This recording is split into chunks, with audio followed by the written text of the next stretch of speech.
सच्चिदानंद सद्गुरु साईनाथ महाराज की जय। मैं साई जुगल किशोर।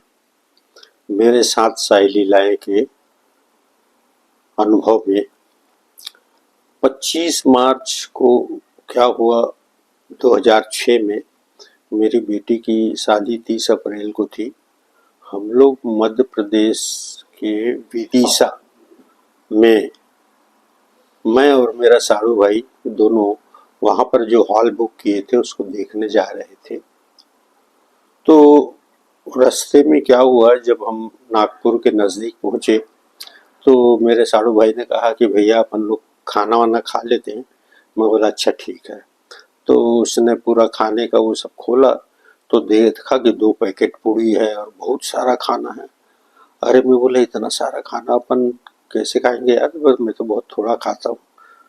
तो बोला ठीक है अपन इसमें से जितना खा ले। तो मैं बोला एक काम करो, ये पूड़ी का पैकेट एक मत खोलो, एक रहने दो, एक में से अपन लोग खा लेते हैं। तो हमने एक में से खाया और जब नागपुर पहुँचे तो एक करीब 8-10 साल का लड़का सफ़ेद हाफ पैंट और सफ़ेद पैंट पहने हुए आया और हाथ फैलाया।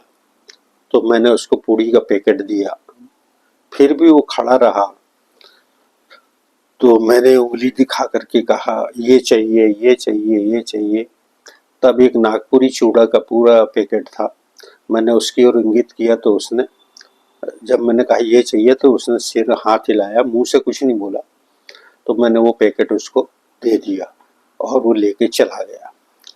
उसके बाद फिर हम लोग 26 तारीख को विदिशा पहुंच गए और वहाँ से जब हम लोग शाम को वापस आ रहे थे तो हमारे पास टिफ़िन रखा हुआ था। तो हम लोग इटारसी पहुँचने के पहले पहले हम बोले चलो कुछ थोड़ा पा लेते। एक टिफ़िन में पूड़ी उड़ी रखी थी, बोले एक टिफ़िन रहने दो और एक ही टिफ़िन खोलते हैं। तो एक टिफ़िन का हम लोगों ने खाया और जैसे ही हम इटारसी पहुँचे हैं तो देखते हैं कि फिर वो एक 10 साल का लड़का सफ़ेद हाफ पैंट और सफ़ेद शर्ट पहने हुए आया और उसने हाथ फैलाया। तो मैंने पूरा टिफ़िन उसको दे दिया। तो मेरे साड़ू भाई बोलते हैं क्यों भैया बाबा आ गए? मैं बोला हाँ हाँ बिल्कुल आ गए। अब ये तो 2 बार हो गया पूड़ी मांगने की कथा। तीसरी बार की जो कथा ऐसी है कि जब हम 30 अप्रैल को बेटी की विदिशा से शादी करके 1 मई को वापस आ रहे थे, तब क्या हुआ कि भोपाल रेलवे स्टेशन में एक फकीर पूरा यो गुटके उटके की माला लगाए हुए और फकीर का ड्रेस पहनाए हुए और मेरी खिड़की के पास आया और बोला पूड़ी मिलेगी क्या? तो मैं बोला हाँ जरूर मिलेगी। तो मैंने वाइफ से कहा देखो पूड़ी का अगर होगा तो दो। तो बोले नहीं पूड़ी तो खत्म हो गई। तो मैंने कहा बाबा जी पूड़ी तो खत्म हो गई है, ये पकौड़ा चलेगा क्या? तो बोले हाँ हाँ चलेगा बेटा, लाओ लाओ दे।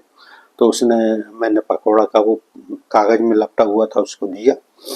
देने के बाद में वो वाइफ ने, जो हमारे यहाँ शादी में जैसे चलता है कि दाल चावल और ये सब बना करके सीधा बोलते हैं, तो वो पैकेट भी हम लोग पंडित को देना भूल गए थे। तो वाइफ ने कहा कि इसको भी दे दो। तो मैंने उसको दिया। मैं बोला ये ऐसा है? तो बोले हाँ ठीक है कोई बात नहीं। तो फिर उन्होंने कहा कि देखो तुम्हारी पानी का जो बॉटल है, बॉटल में जो पानी है गर्म हो गया है, लाओ मैं यहाँ से भर के ला देता हूँ। सामने में जो है वाटर कूलर दिख रहा है। तो मैं क्या देखता हूँ, हमारी जो गाड़ी रुकी थी वहाँ से करीब करीब 15 फीट दूरी पर वाटर कूलर लगा हुआ था और वो गए तो अपना गुटखा वगैरह का माला को फेंक दिए। जो हमने भजिया दिया हुआ था पकौड़े, उसको भी कागज को मोड़ के फेंक दिया और वो झिल्ली में सामान दिया था तो झिल्ली भी हाथ से मोड़ के फेंक दी। इस प्रकार उन्होंने 2 बॉटल पानी भर के दी। उसके बाद में फिर वो बोलने लगे कि तुम्हारे पास 2 बॉटल और है, दे दो, उसका भी पानी ला देता हूँ। तो उन्होंने 2 बॉटल, मैंने वाइफ को पूछा तो उसने बोला हाँ है।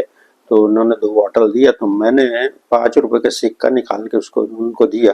तो बोलते हैं कि नहीं मैं तो मानव सेवा करता हूँ, पैसा नहीं लेता। तब मैंने कहा ये मेरा थोड़ी है, ये तो आपका ही दिया हुआ है, मेरा थोड़ी है सिर। तो फिर उन्होंने बोला अच्छा मेरा दिया है क्या, ला दो। तो उसने हाथ में उन्होंने रख लिया और दोनों बॉटल भर के ला गई। बोले 1 बॉटल और है तुम्हारे पास में, उसको दो, मुझे जल्दी से ला देता हूँ। और वो गए हैं और कैसे भर के लाए। मैं तब तक समझ गया कि बाबा जी, मैं उतरने की कोशिश करने के लिए जैसे ही उन्होंने मुझे बॉटल दी है और बोले बेटा गाड़ी चलने लगी। और मैं क्या देखता हूँ कि मैं जब तक के दरवाजे पे पहुंचता तब तक के गाड़ी छूट चुकी थी, स्पीड पकड़ चुकी थी। वो मुझे देख रहे थे और मैं उनको देख रहे थे। तो ये बाबा की लीला है। 3 बार उन्होंने मुझसे भी मांगी। ये बाबा की बहुत ही विचित्र लीला है। ओम साई राम। अगला एपिसोड में आपको मैं मंदिर बनाने की कथाएं से शुरू करूंगा। सच्चिदानंद सद्गुरु